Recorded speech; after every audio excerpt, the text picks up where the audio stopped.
Favereau is a French historian and writer.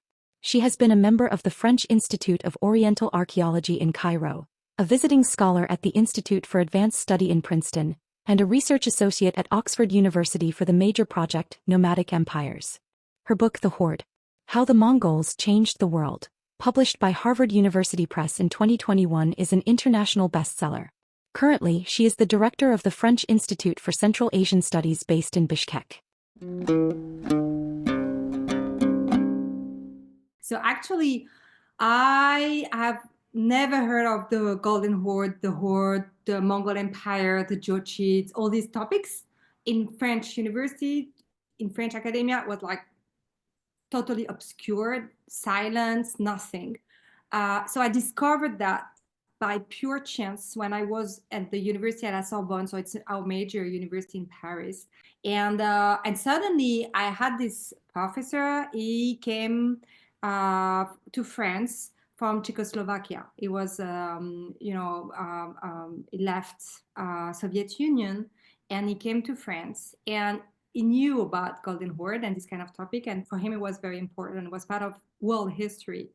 And he started talking to us about it, and I just discovered completely a new field. So I was shocked and super interested.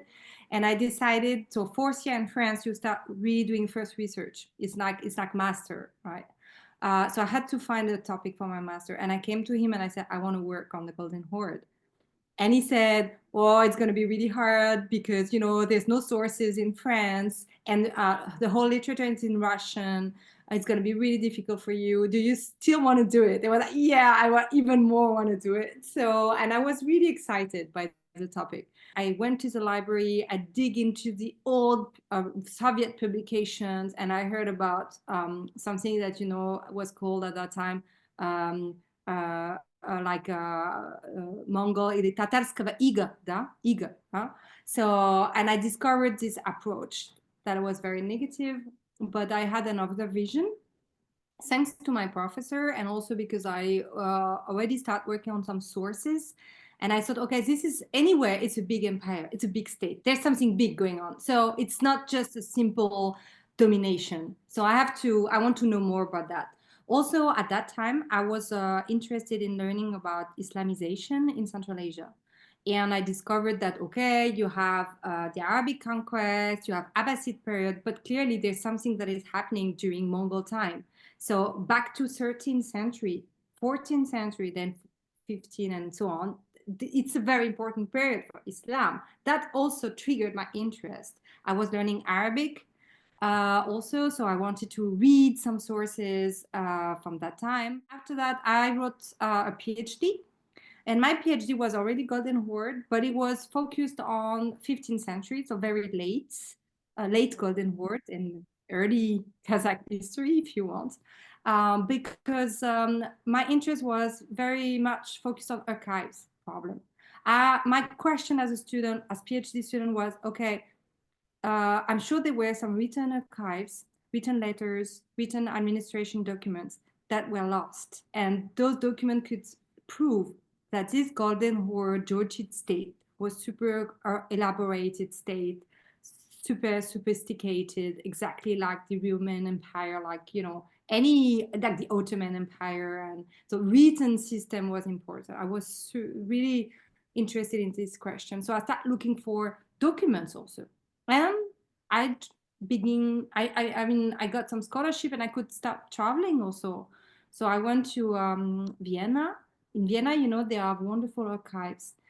These archives are connected to the Ottoman history and Ottoman Empire, but there are also archives where you can find documents from Golden Horde time. At least there's one very special Yarlik that I started working on, and it was the beginning of my research about archives. And then I went to Istanbul, and then after that I went to Russia, and after that I went to Kazakhstan and other countries, and I started gathering like the materials, gathering the written records that would help me at some point to write the book I wanted to write about Golden Horde.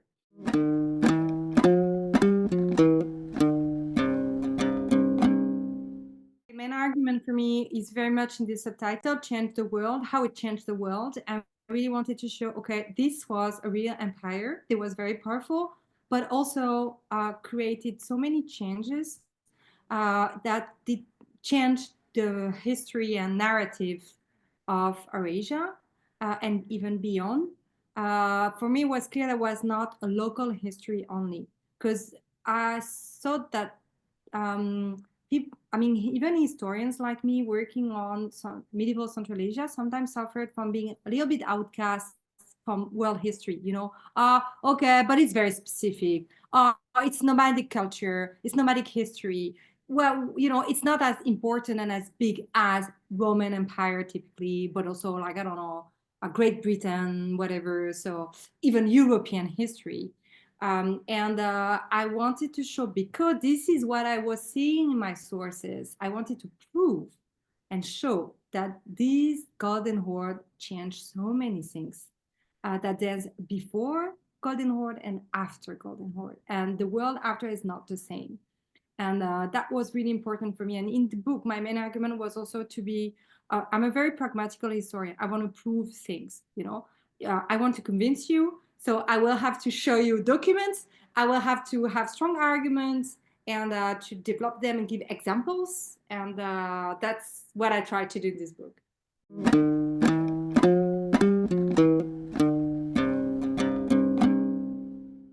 To put it very simply, yes, if we think state is a sophisticated form of social organization that provides real, power, but also to the people who are in, but also project the power outside, but also able to talk as diplomatic, agent to other kingdoms or the forms of organization around, to some organization that is able to have a voice, and also to build up things and to support complex forms of trade, for instance.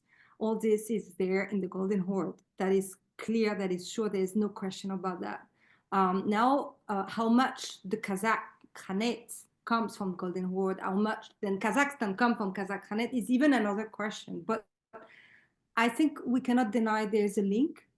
The heritage and legacy is obvious. I mean, in terms of territories, when you look at where Golden Horde was, how it was stretched over, a great part of Kazakhstan, what is Kazakhstan today, over a great part of Russia as well, over a part of Eastern Europe.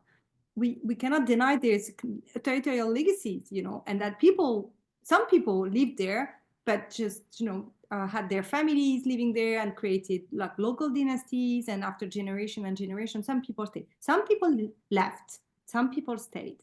So my point is, because I'm a historian of medieval times, I'm not a historian of contemporary times, but I would answer, this question by saying, it's a shared legacy.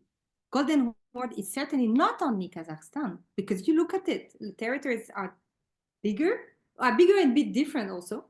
But Kazakhstan it's clearly connected to Golden Horde. You cannot, it's obvious. So even in terms of monuments, even in terms of structures, permanent structures that were built and left by Jochis, if archaeologists work on Kazakhstan, dig into the earth, they will find burials from Jochi's time, right? So the connection, we cannot deny it, it's there. It's really great that Kazakh historians today look into the Jochi times. It's very important.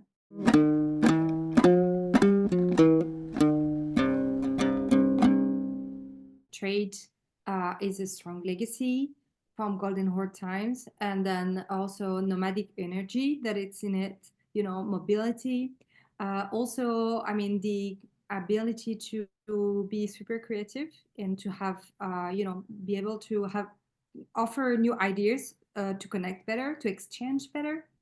What I found really amazing during Golden Horde's time, so we call it Pax Mongolica, these moments of exchange in 13th, 14th century. And so it's really a globalization time. It's pre-modern time, but still it's already something that we can call globalization.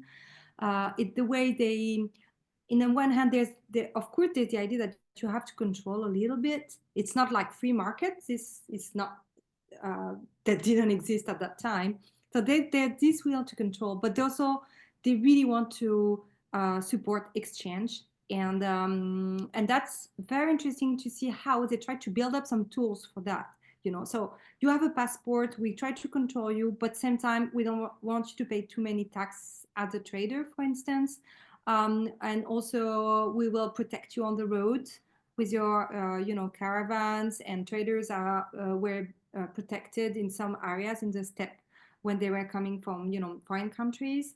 Also to offer good price for foreign traders, it's a good thing because they need to know how much they're going to sell.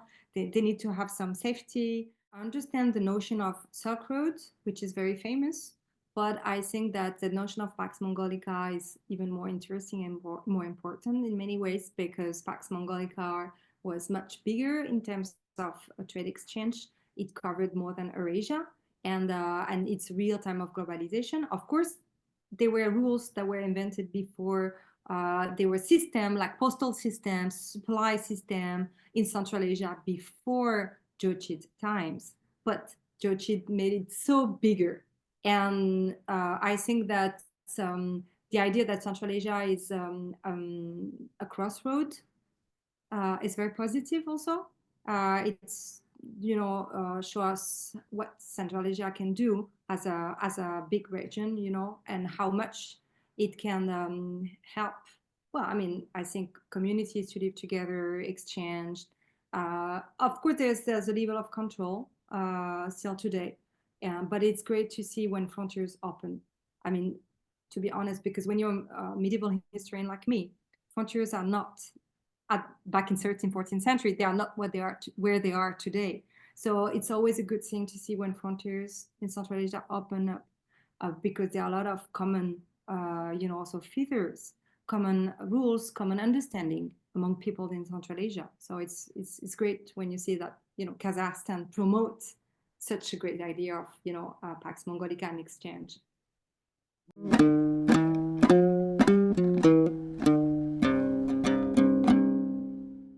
The question of succession is key, of course, when you study the Mongol Empire and the early history of the Golden Horde. I mean, my opinion as a historian, based on my reading of sources, was that Jochi probably in the beginning was like the heir of Genghis Khan. Now it was designated the heir of Genghis Khan because his father gave him so much. It gave him, the north of the empire, the fur trade areas, very important peoples living there, forest peoples. We tend to have a vision of the north that is negative in our modern days, like, oh, Siberia, oh, snow, it's cold, and but I always talk to my students and say, no, at that time these regions were extremely productive. Trade, especially fur trade, but other types of trades also made people rich and strong. So we shouldn't definitely see these areas are far away from the core of the empire. So these areas were very important for Genghis Khan. He gave them to his eldest son. At some point in their life, something happened. They had some fights, or we think it happened during Central Asian campaigns. Somehow maybe it's because Jochi had a fight with his own other brothers, especially Chagatai. Maybe he failed during the conquest of certain cities, especially Urgench. There are different explanations, but clearly at some point he sort of left this close circle of Genghis Khan. He never wanted to go back to Mongolia. He stayed in Central Asia, although his father called him to, come and show himself at court in Mongolia. So something happened between them. But then, of course, the biggest thing is he died before his father died, right? So he couldn't have been anyway the heir of the throne. Now it's clear that what was built during Jochi's time was not a real kingdom. It was not an empire. At that time, it was just part of the Mongol Empire. After Jochi died, and then under Batu and his successors, something took shape. We call Golden Horde, and this was something that came out of the Mongol Empire. And then already at the end of Batu's time, already there were some independence, some form of autonomous way of doing. But what I try to explain in my book is Golden Horde became something per se. It's like, it's with its own diplomacy, its own rules. A lot of, political decisions were taken by Jochi Khans. When a new Khan is elected, they don't ask, members of the Genghisid families coming from, far away areas to participate. They have their own rules, but they would still, until the very end, feel they are part of the big Mongol Empire. After the end of 14th century, we enter the 15th century. Of course, we cannot speak about a Mongol Empire anymore. And obviously, Golden Horde, the Jochi Ulus, still exists, and it's very strong, and it has its own life as a state.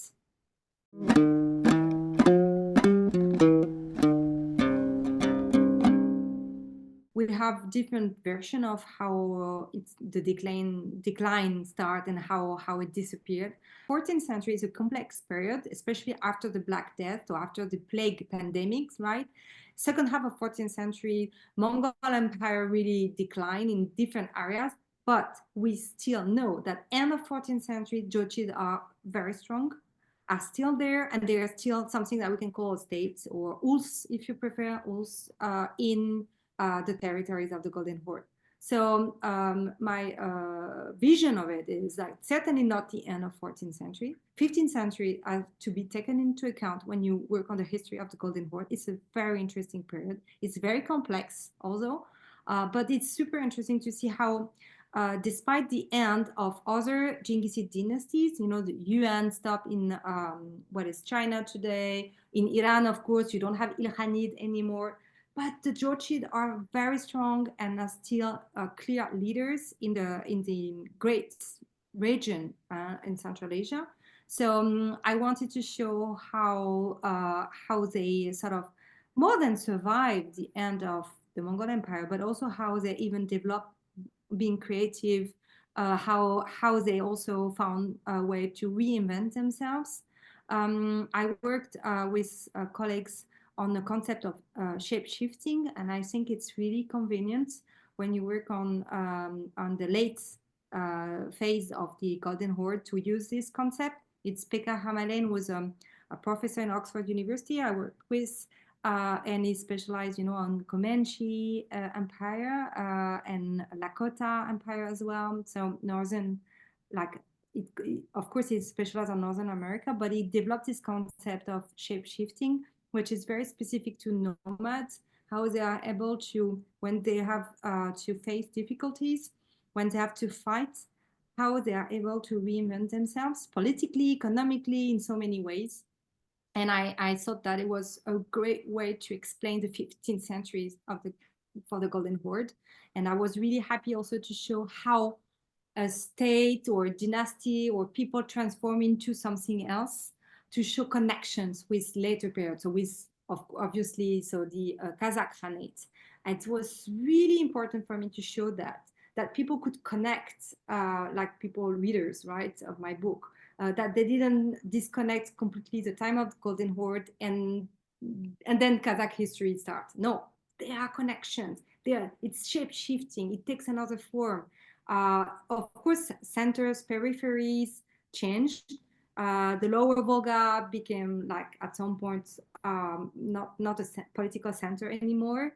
Clearly, early 16th century, it's not anymore a center. Centers changed, but still, this powerful nomadic energy, the Jochi, also dynasty, remain.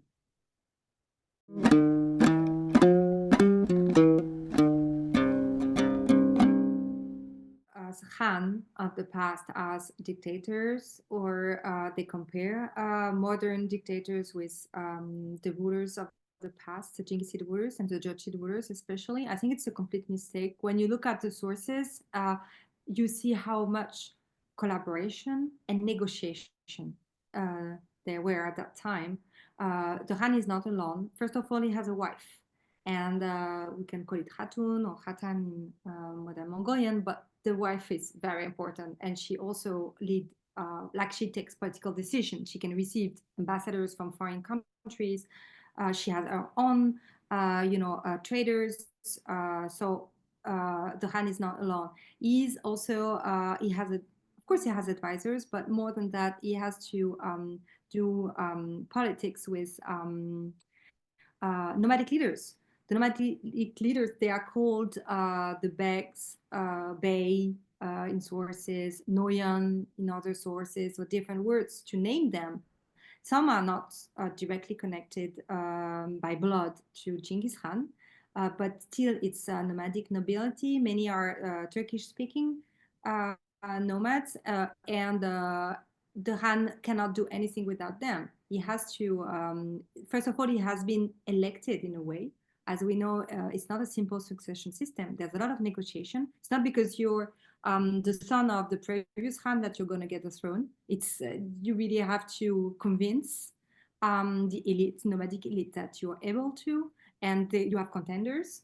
So I show that in my book how much time it can take sometimes for succession, which I think is a sign of it's a healthy sign. Of course, it's too much to say democracy system is different, but still, if you take time to decide who's going to be the next leader, it means it's not a dictatorship. It means there's space for negotiation, there's space for disagreement, and then at some point you have to come to some agreements, right? So when we think about the concept of Kazakh luck and the fact that when you disagree, you can leave or you can wander and end up somewhere as a leader, as a young chieftain, for instance, to build up then your own states and your gathered young men and troops around you. Well, this also refers to the fact that to be a leader back on time, to be a Khan, you really have to convince. And also, you can also decide to create something new by moving to another territory. So all this give us impression of real, political discussion and exchange.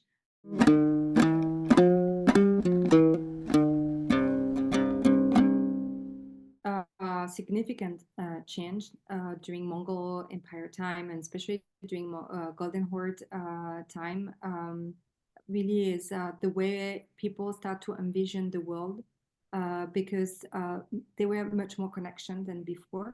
But it's not only about that, it's also people start to talk and to draw and to make scientific maps of the world at that time, because Genghis leaders were really like put a lot of money into science and into knowledge, and they wanted to know about their territories. They wanted to know about their subject, the regions they controlled, and they wanted to know about their neighbors. And they had a lot of asking, and they asked their scientists, and they forced scientists coming from Islamic countries, Islamic Central Asia, from Persia, from China, to work together, put their knowledge together, and they were also more traders at that time. And the traders, they had the knowledge of, because they travel a lot, they speak different languages, they had knowledge of geography. So the vision of the world changed completely. So the knowledge of the physical world completely transformed. And this has been transmitted to Europe, actually, to a western part of the world. Already in the 14th century and 15th century, we in Europe start to know more about Eurasia, about the world, about also the expectation, the option and possibilities of economic development and growing through this new knowledge that was really supported by the Genghises.